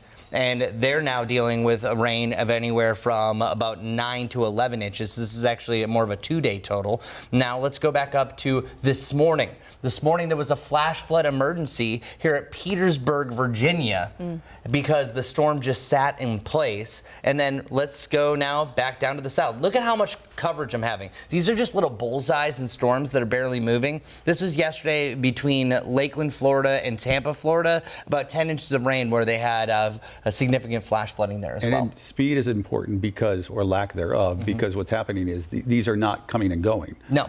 They're coming and staying, and thus the reason you're getting the totals you see. And I was actually looking at the data, and this is a little bit more advanced, but some of the precipitable water, so that's pretty much, say if you took the atmosphere and you squished it down, that's how much rain could fall on a given point. Well, what's interesting is for July, many of these values are in the 75th to 99th percentile where they should be this time of the year. So that's another big reason. So you have more moisture and they're moving slower, and that's where you're seeing all these isolated dots in these areas of flash flooding. And Ben, you're shaking your head. It's also something that you've done countless stories as well on weather. This is not something you usually see. And I know nothing about weather like you do. So, but I know no town, no city can withstand 10 inches of rain. No. In a short amount of time. Like, the cities just are not designed for that. No. And even the flash flooding that we were seeing here a little bit closer to home, that was actually around Raleigh, they had a flash flood warning from about 2 inches of rain, and that was in less than an hour. So it just depends on the time frames, and especially if you're around forks of rivers, say some shallow streams, that's going to up the flooding, or if you had previous rain that elevated different streams. There's a bunch of different factors here, from geology to meteorology, that lead this. But here's also another way that you can have this. It's called training storms, where one storm builds after another. That's also another example of what we potentially actually could see up in the foothills a little bit later on, because when it rains, that rain creates cooler air, and then it drives into the relatively warmer and moist air, and that can form more storms. So that's one of the most classic ways to flood. And then we have now a moderate flood threat for really northwest of Charlotte. That again is around Pennsylvania, where they could see the same scenario again for tomorrow, and then it starts to come down a little bit before it could ramp back up by the weekend. As far as how much rain that we're going to see a little bit closer to home, I think that you see anywhere from up to 1 to 2 inches of rain, but these models do not pick up on the extremes. If you have some of those cells that barely move, as we're already starting to see, I would not be surprised if some areas see 3 to 4 inches of rain. Very isolated, very rare. I know that's kind of reckless to say, but we've already seen the testament of what just happened yesterday alone, so that's going to be a possibility. So really, any given point now through the evening, you have a chance for a slow-moving storm to be upon us, but especially for the foothills later this afternoon heading into the evening. For our 7-day forecast, 92 to 97 degrees over the next 7 days. Once you get to about Friday, we're talking about the upper 90s starting to really take over, from 95, 96 to 97, when I think our storm chances start to come back up from the leftover moisture from Dexter. Speaking of the next half hour, I'm going to be talking about what potentially will become Tropical Storm Dexter and where that is headed. So that's your weather report. Now let's get a second look for traffic for the half hour with Majestic. All right, good morning, everyone. Want to give you a rundown of your morning commute. This is our latest update. A lane is now blocked because of a crash. It's on Robinson Street, Robinson Church Road, actually. Southbound lanes will be impacted by that at Market Street. Seeing just minimal impacts there, but something to keep in mind if you do have someplace to be this morning. Otherwise, as you're heading out the door, it's kind of just a cloudy, overcast day. We have seen some of those roads that have been wet, but at this point, a lot of them are drying up very well. We've been following Independence for quite some time because there was a big accident that really slowed people down. That has since been cleared, but I still see a lot of reds and a lot of oranges popping up, indicating that traffic will still be slow moving. Also, this wreck here on I-485 has since been cleared. Again, just moving very slowly. I-85, if you're coming inbound, allow for an extra 5 to 10 minutes. Delays are building still at this point. Not seeing any accidents or anything too concerning, but just a lot of people heading in the same direction. We were following this one as well. It was a right lane that was blocked because of a stalled vehicle on I-77 impacting southbound lanes. You can see, though, all green, so making some really great improvements as we're making our way through our Tuesday morning commute. We'll have another check on those area roadways coming up here in just a few minutes.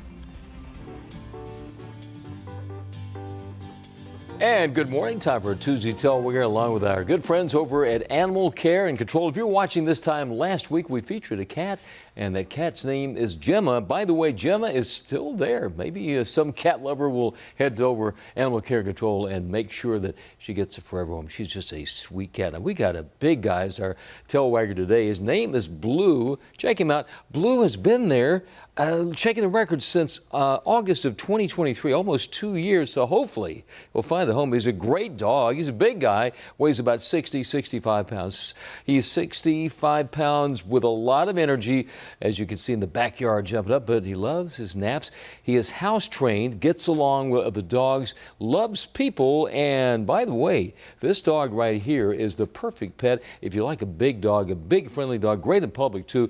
You can log on to animalclt.org. They're open Monday through Friday, 11 a.m. to 7 p.m. And they're open Saturday and Sunday, 9 a.m. to 5 p.m. One more time, he is Blue. He's about 4 years old. He's a big guy at 65 pounds. He's a great dog. We're back with more right here, right after the break.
Good morning, everyone. For the afternoon, we're expecting temperatures to jump back into the lower 90s, but hey, at least it's not the upper 90s. However, you're still going to be feeling close to. Could have a triple-digit heat index at one point in the afternoon still.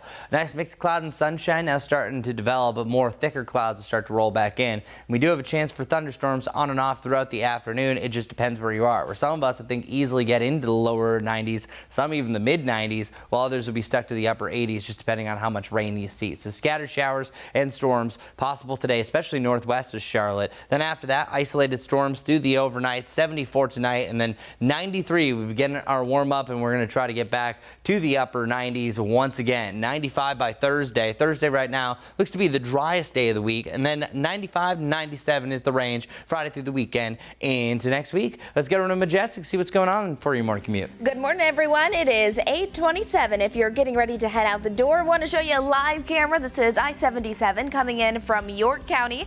Good morning to everyone who's getting ready to head out the door. The good news is I'm not seeing any major accidents. Here's a look at some of those drive times. They are definitely building. From Gastonia, it's going to take you about 40 minutes. From Matthews, about 32 to get to Charlotte. Now, as we're looking at my live traffic maps, we do have one ongoing wreck. It's right here. It's a lane that's now blocked because of the wreck. It's on Robinson Church Road, southbound at Market Street. In addition to that, the very slow-moving traffic along Independence.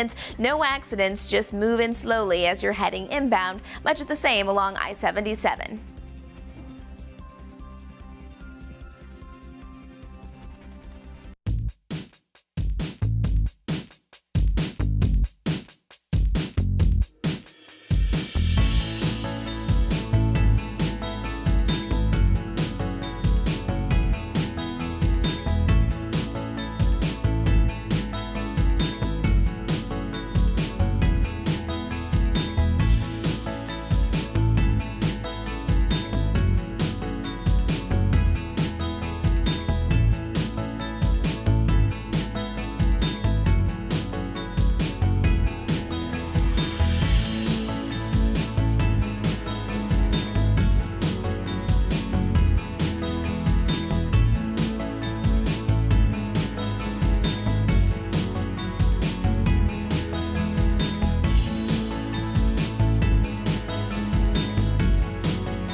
Well, good morning and thanks for joining us here live on WCNC Plus at 8:30. I'm Kaylin Hagwood in for Lisa. And I'm Ben Thompson. The future of Gastonia's cooling center could be decided later today. The meeting comes after weeks of heated debate. Yeah, it's been a big discussion in the area. WCNC Charlotte's Destiny Richards has been on top of the story. She's live now with a preview at what's at stake. Destiny.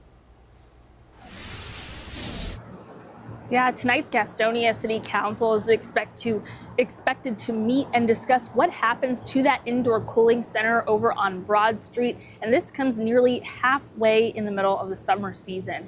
Now, tonight's meeting comes after a lot of backlash from the community and back and forth between city leaders over an outdoor cooling station that opened during last month's heat wave. It was deemed unacceptable, and an emergency city council session was held on July 3rd to come up with a solution. That solution was to move the cooling station to the former Salvation Army building at 107 South Broad Street. One woman who attended the July 3rd meeting said she was concerned about the delay in finding a permanent place for people to cool off. I'm just very concerned about this cooling station. We know that we're not out of 90-degree weather by far. So what are we going to do? As a community, we are willing to serve and be the helping hands. Only the mayor and 2 other city council members were at the July 3rd meeting. And according to Mayor Franks, in order to get a clear answer on the cooling station, they need every member to vote. And that's what they're hoping to accomplish at tonight's meeting. That's at 6 p.m. at Gastonia City Hall. There's also an opportunity for the public to weigh in as well. Today, the cooling station is open 10 a.m. to 7 p.m., but what happens beyond that is still unclear. Ben, Kaylin. Yeah, to that point, what are the sort of possibilities of what could happen going forward come tomorrow, later this summer? Close it down, open it up, somewhere in between? Yeah, so it's possible that things could be extended from now. Obviously, we're not done with those hot summer days. It's whenever the weather is, the heat index is 95 degrees or higher, that they choose to open the cooling station. And so far, they've had volunteers that have been working it. They have had volunteers working to stock it up with water, Gatorade, even serving food. Help Carolina is one of the organizations that has been spearheading that. But obviously, it's just volunteers, right? If this is going to be something that the city takes a hold of to keep people safe, then it's definitely going to need a more permanent solution. It's possible they could be discussing that today. We know that Mayor Richard Franks has talked about just being committed to making sure that they reach some kind of a solution, even if that means city spending, extra city spending to make that happen. But obviously, staffing is going to be something that they talk about, safety issues that were causing some of the conflict earlier on about this cooling station. So we'll have to wait and see if there is an extension to the station as it is right now, or if it possibly can become a permanent cooling center with the appropriate resources. Yeah, as you said, it's still only the middle of summer right now, July 15th. Got a while to go. All right, Destiny Richards reporting live for us in Gastonia. Destiny, thank you. 8:33 right now, turning back to your forecast. And Chris. Well, I'm happy to say it's the bottom today. The lower 90s, I think a range of 90 to 92 is going to be felt across the greater Charlotte area. Let me reword that. It's going to be our high temperature across the area. It's actually going to feel still like the upper 90s at least. 93 on Wednesday, and then we're right back, and then we're ranging 93 to 97. This is actually an exceptional trend just because usually we're at least bouncing either side of 90 degrees a couple of times. 92 is the average. Well, we're not really touching that. Pretty much each day is above normal. So this is just going to add to our already 8th warmest July through this period, through 2 weeks of July. No, we're rocking those temperatures. And then some of those could even be close to 98. 98's been hit 4 times, by the way, including yesterday. 99, I think that's how it's going to be feeling right around 4 p.m. Now, one thing that's going to take away that 99-degree point or feeling like 100, and we're not going to complain about it, is a chance for storms. It's a very complicated forecast because not everyone's going to be impacted. That's the way it's been recently. And welcome to summer, y'all, because some of us have received a couple inches of rain over the last few days. Others, 0. I'm one of them. That's why I have to water my plants. Mother Nature hasn't helped me out. Today is a better chance than what we've seen over the last 2 compared to Sunday and Monday. And some areas have already seen a torrential downpour. We have active flash flood warning here. And this is an interesting setup because notice these showers are coming from the south. These ones storms are pushing down to the southeast. These are converging, and what's going to happen is this is actually technically a sea breeze. Eventually, we could start to see a push up and then still that flow from the northwest, and that's why right along this axis, I think, is where we're going to see most of our showers and storms today. That could impact the Charlotte area, but more so, especially the foothills. So Cleveland, Catawba, Burke, Caldwell, Alexander County, calling you out specifically. Lincoln County also throwing you in there as well. I think you're going to see most of the rain, and even Gaston County, around Mecklenburg County, you're still going to be seeing some sizable storms from place to place. But it's another, again, one of those forecasts, not everyone's going to see it. So a closer look at this line of storms. This just won't give up. This is actually reorganizing, pushing over to Sanford. The worst part about this scenario is we're talking about heavy rain rates up to an inch per hour, and they're sitting for over an hour for some locations, sometimes moving over the same area. That's why we have the flash flood warning. That's why I think we're going to see more of them, where the flooding issue, I think, is the biggest issue that we have in the near term. As for that one little area of rain that we've been tracking where most of it has been falling over the last 2 hours in eastern Rowan County, south of Craven, that is almost done. So it's officially started to burn itself out. But as we often see, sometimes energy is transferred. I was showing you this earlier about training rain. The outflow boundary can oftentimes form a new storm where we've already had torrential downpours right around El Dorado. So this type of scenario, as you see one storm and then another one pops up and moves over to that area, that could also inundate some of the streams and other things like that. So just keep in mind, we have a high flash flooding potential for today, or really I should say more of a moderate flash flooding potential for the afternoon. This futurecast didn't really pick up on that line, and it looked like it was slowly took over. He saw signs of it, but it looks like it could really regenerate across our area by the early afternoon. But really from now until the evening, you have a chance for some sort of shower or storm, as we've already seen. Huntersville saw some rain this morning. It pushed into Charlotte, died out, and then a new cell started to pop. We'll continue to see that on and off through the afternoon, more so really for the late afternoon and evening, where I think we see the most activity, or at least the most convergence and widespread rain. And then eventually that's going to push its way off towards the east, keeping some shower chances around for the evening. After that, you have an isolated chance, more so a scattered chance for up in the mountains, but isolated everywhere else for your Wednesday. And then really for your Thursday, I think is going to be your best chance to stay dry, at least in the near term. Now, looking at our 7-day forecast, 92 to 95, mid to the upper 90s. So certainly a hot stretch, as I already showed you. That extended trend should be a hot one, but then likely staying dry for the Charlotte FC match on Wednesday. And then for the night's games, I think it's a better chance you see rain on Saturday compared to Friday and Sunday, at least for the near term. But we have to talk about one other wild card. What's happening down in Florida, the potential number 4 storm of the Atlantic hurricane season in 2025. Maybe talking about Tropical Storm Dexter. I'll get to that here momentarily. But first, we have to get to Majestic to see how your commute's looking.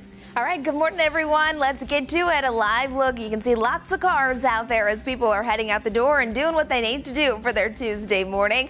A lot of our roads at this point are dry. Earlier this morning, they were pretty wet, widespread. 78 degrees is our current temperature, feeling like it's 81, though. Our live traffic maps, though, all across the area, definitely busy. I want to take you right here where we're starting to see that red and orange really build. If you typically take I-85 south to get on I-77, we have an accident on the ramp at exit 38, but it's backed up to exit 39, which is Statesville Ave. So make sure you're allowing for a few extra minutes to get to where you need to be. Still flowing through. It's just jam-packed just a bit. We're also watching this. A lane is blocked because of a crash. It's on Robinson Church Road, southbound at Market Street. Some yellow, just meaning some medium impacts there. Then I want to take you up to the north. We are also following this accident. It's on Sugar Creek Road at Reagan Drive. Seeing medium impacts again, can still move through. It's not a blocked lane or anything like that. And then Independence inbound. We did have an accident earlier, just about 20 or 30 minutes ago. It has since been cleared, but I'm still seeing a lot of congestion. So that's what I'm looking at for now. We'll have another check on those roads coming up here in just a few. Ben. All right, Majestic, thanks. A new face but familiar name running for Charlotte City Council. Krista Bakari is running for District 6, a seat once held by her husband. WCNC Charlotte's Julie Kay breaks down her priorities and what makes this race interesting. On Monday, Krista Bakari officially filed for Charlotte City Council District 6.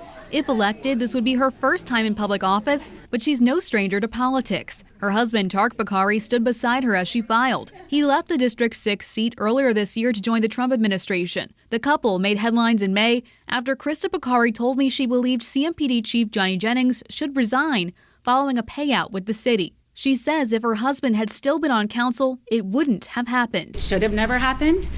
They kept information from the council members that they should have never done. So I hope to be there and provide that voice and provide some checks and balances.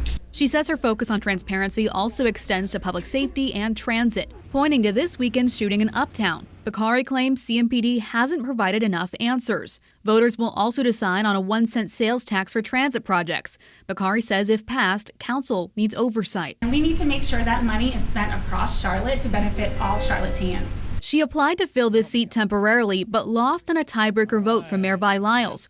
Current interim council member Edwin Peacock has said he will not seek the seat permanently. As of Monday night, Bakari faces 2 challengers, fellow Republican Sari Chakra and Democrat Kimberly Owens, who says she's not deterred. Neither of us have served Charlotte in any capacity, so on some level, there's a more level playing field. Others could still join the race. Filing ends Friday at noon. In Midtown, Julie Kay, WCNC Charlotte.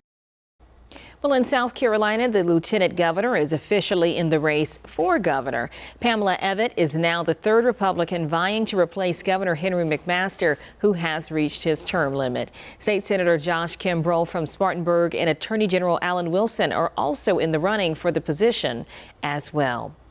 And in Washington, President Trump has a new warning for Russian President Vladimir Putin. In the war in Ukraine within 50 days or else. NBC's Alice Barr has the latest on the growing pressure to end that war. As Russian attacks on Ukraine have only increased, so has President Trump's frustration with Russian President Vladimir Putin. We want to see it end. And I'm disappointed in President Putin. Sitting alongside NATO's Secretary General, President Trump announcing plans to rearm Ukraine with billions of dollars worth of weapons, including Patriot air defense systems made in the U.S. and sold to NATO allies in Europe to then hand over to Ukraine. We're going to make top-of-the-line weapons, and they'll be sent to NATO. We're going to have some come very soon, within days, actually. The president also setting a 50-day deadline for Russia to agree to a ceasefire or face steep sanctions on trading partners who buy Russian oil and other exports in a move designed to isolate and cripple the Russian economy. We're going to be doing secondary tariffs if we don't have a deal in 50 days. It's very simple. And they'll be at 100%. President Trump also endorsing a bipartisan Russian sanctions bill, though he said it may not be necessary. Ukrainian President Volodymyr Zelensky thanking President Trump for his support. The shifting posture a major change for a president who's long touted his relationship with Putin and promised to end the war his first day in office. All talk and then missiles go into Kiev and kill 60 people. It's got to stop. President Trump now backing words with weapons in a push to change the tide of a grinding war. In domestic news, the Supreme Court handed the Trump administration another win, allowing mass layoffs at the Department of Education to move forward. A federal judge had ruled the White House needed approval from Congress to effectively dismantle the department, but the Supreme Court granted an emergency application blocking that lower order. In Washington, Alice Barr, NBC News. 8:43 right now. Time now to connect the dots when we make the news make sense. As the education cuts move forward, many wondering what happens next and what does it mean for your family. The U.S. Department of Education is being downsized and fast. Let's connect the dots. About 1,400 workers are expected to be let go.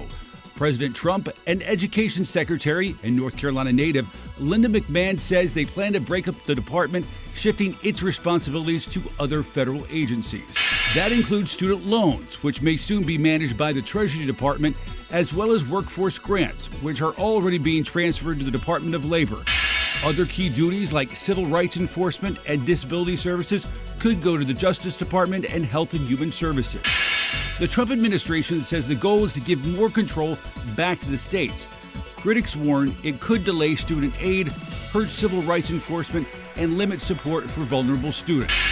The plan isn't final. A legal challenge is still moving through the courts, but for now, the downsizing is moving ahead. And that is connecting the dots.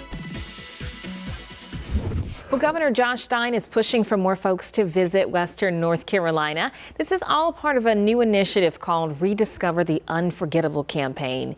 Towns and businesses are participating as they work to recover from Helene. And the governor, he actually visited Asheville yesterday and talked about this. He says the best way for folks to help is to just visit. And what we want is for people not to associate the floods, the high water mark, but to realize that water has receded and people have come back and rebuilt, and they need our business. We need to make sure that as many people can come to West North Carolina as possible so that we can have fun, spend our money. There is no better way that the people of North Carolina can do something to help people that will be more enjoyable to them than coming to Western North Carolina and having a great time. Highlighting different activities, different restaurants, different natural amenities, which are just so special here in Western North Carolina, because we want the people of North Carolina to know, come here, you will have a fantastic time. Western North Carolina is open for business.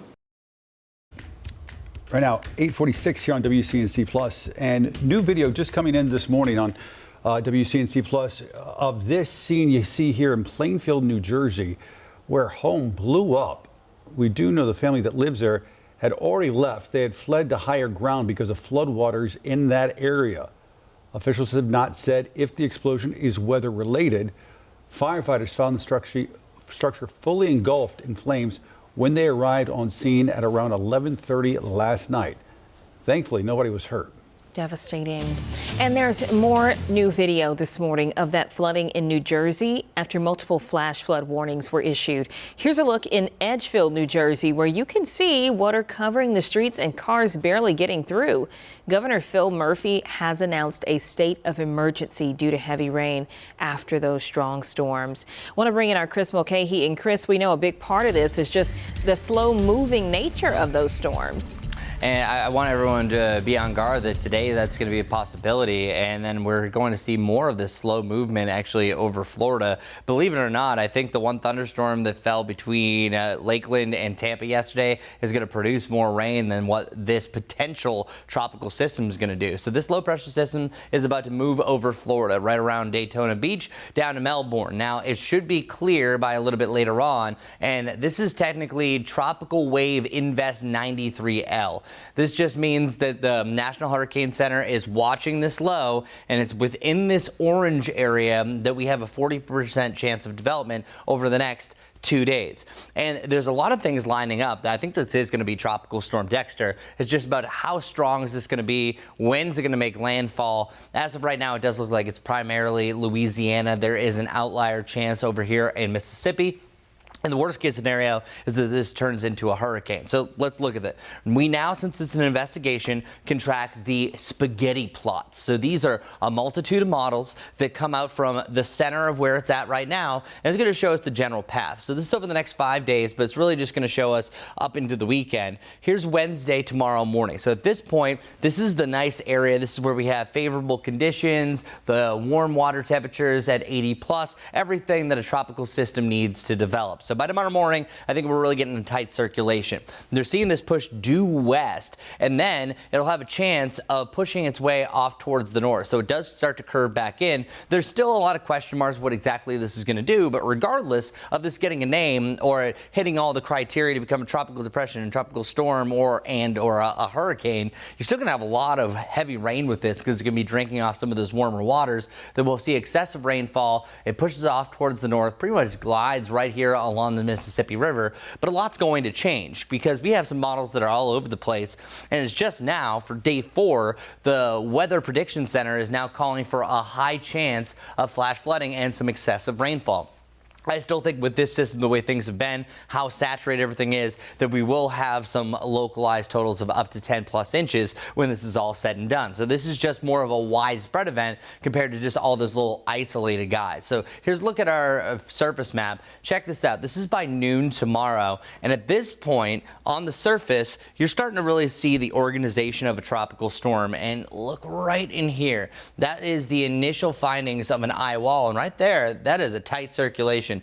I would be shocked if this doesn't become Tropical Storm Dexter by at least late day tomorrow, heading into Thursday, or just in general. But then watch the trend. Heading into your Thursday, this is really a tight rotation. This one is showing that, hey, this is going to hit the upper bounds of a very strong tropical storm at least, because nothing's really stopping this. You have the warmer waters, you have everything that's pretty much checking boxes for that. And then there's still a big question mark exactly where it's going to make landfall. But if it looks like this, yeah, you have a really strong tropical storm, at least, even a chance, and this is an outlier chance, of talking about our first hurricane of the season. Here's a look at our maximum wind. So at this point, this is wind gusts. Wind gusts do not determine how strong or what level a hurricane or tropical storm is going to be. When winds are 39 miles per hour sustained, then we're calling it a tropical storm. Once they're 74, it's officially a hurricane.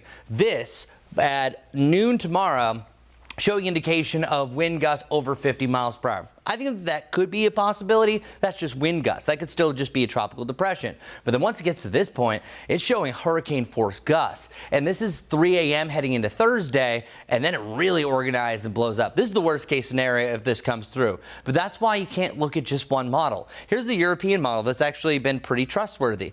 This is by 7 p.m. on Friday. It's showing the same thing, turning it into a tropical storm, but the sustained winds, and that's what the red represents, is up to about 40 to 50 miles per hour. That's low end. So I would say, in my expertise, that this is going to be Tropical Storm Dexter. The big question mark is, number one, what is this going to do? Where is it headed? And number two, how strong is it going to get? Is it going to hit all the right conditions? Is it going to try to rapidly intensify? It's also a really unique path to cross over Florida and then go directly direct turn off towards the north and east. So this is a very unique setup that we really don't see too often. But what weakens it? What's working against it? Truly looking at every single parameter, the only thing that's really going to weaken this guy is land. Because wind shear, don't worry about it. Using those spaghetti plots, it's driving right into the green. That's favorable conditions. At most, you have a neutral zone, which isn't going to affect anything. It actually gives things everything it potentially needs. As for the dust, a whole lot of nothing. So we are looking at potentially at least our strongest tropical system so far this year. As for the impacts here in the Carolinas, I think we're going to see a lot more moisture, which could mean more pockets of heavy rain. We'll keep you updated, of course, here on WCNC Plus as more information rolls in, and it's updated really every 3 to 6 hours by the National Hurricane Center. All right, let's get a look at those area roadways as you're heading out the door this morning. It is Tuesday. It is 8:52. Traffic is flowing nice and smooth for the most part. You can see this is I-85 there out towards Statesville Ave. Nothing too out of the ordinary at this point, but a few things as we're looking at our live traffic map. Still seeing those typical watch spots with a lot of red for a few locations, including this area where we still have that accident on the ramp. If you typically come from I-85 south to get on I-77, that is going to be slow moving. This is typically a watch spot in the morning time hours as it's usually congested, so it's not helpful that there is currently a wreck there. Another accident on Sugar Creek Road and Reagan Drive, seeing some medium impacts, might slow you down just a couple of minutes. And then Independence inbound, boy, it is moving very slowly this morning. We did have an earlier crash that has since been cleared, but I'm still seeing a lot of congestion. Not there, not just there, but I-77 coming in from South Carolina as well. Definitely backed up. No accidents, just a lot of people heading in the same direction. Coming up in just a few minutes, we'll take a final check on those roads, but for now, that's what I'm watching. Kaylin.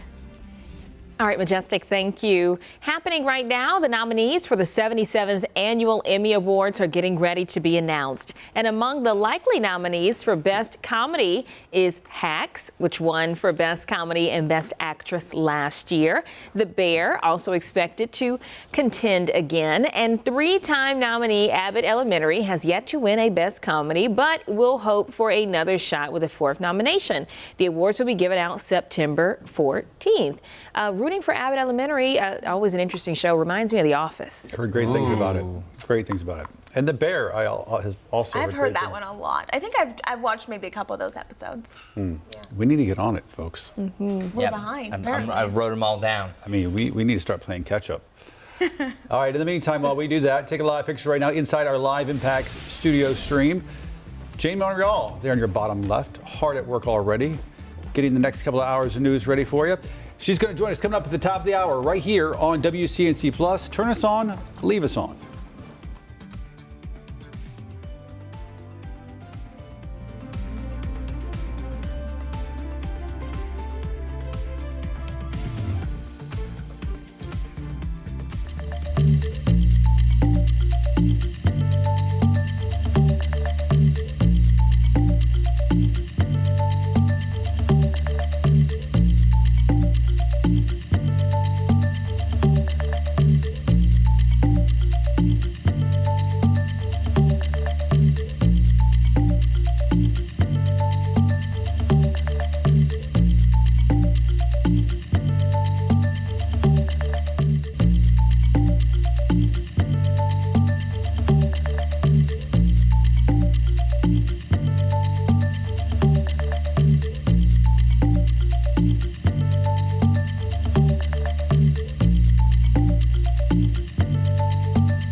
Good morning, everyone. We have a low to a medium threat for some flash flooding a little bit later on. We've already seen a lot of that come through, especially southwest of Raleigh, where we have active flash flood warnings for the time being. So through the course of today, heading into the afternoon and evening, we have a chance for a slow-moving storm that could lead to some localized flooding, especially northwest of Charlotte up into the foothills. Looks to be the sweet spot later on this afternoon into the evening. 92 degrees this is technically the coolest high that we have this week. However, it's still going to feel close to 100 degrees once we venture into the afternoon. 93 for your Wednesday, and then we have the mid to the upper 90s after that. Majestic?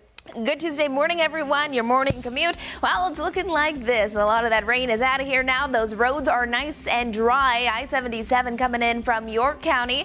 Those drive times, well, they're still not the best. About 50 minutes if you're coming in from Salisbury, about 30 if you're coming in from Belmont. Still watching this ramp right here. If you typically take I-85 south to get on I-77, there is an accident that's going to slow you down a little more than you typically would be. And another crash here on Sugar Creek Road and Reagan Drive. Have a great day.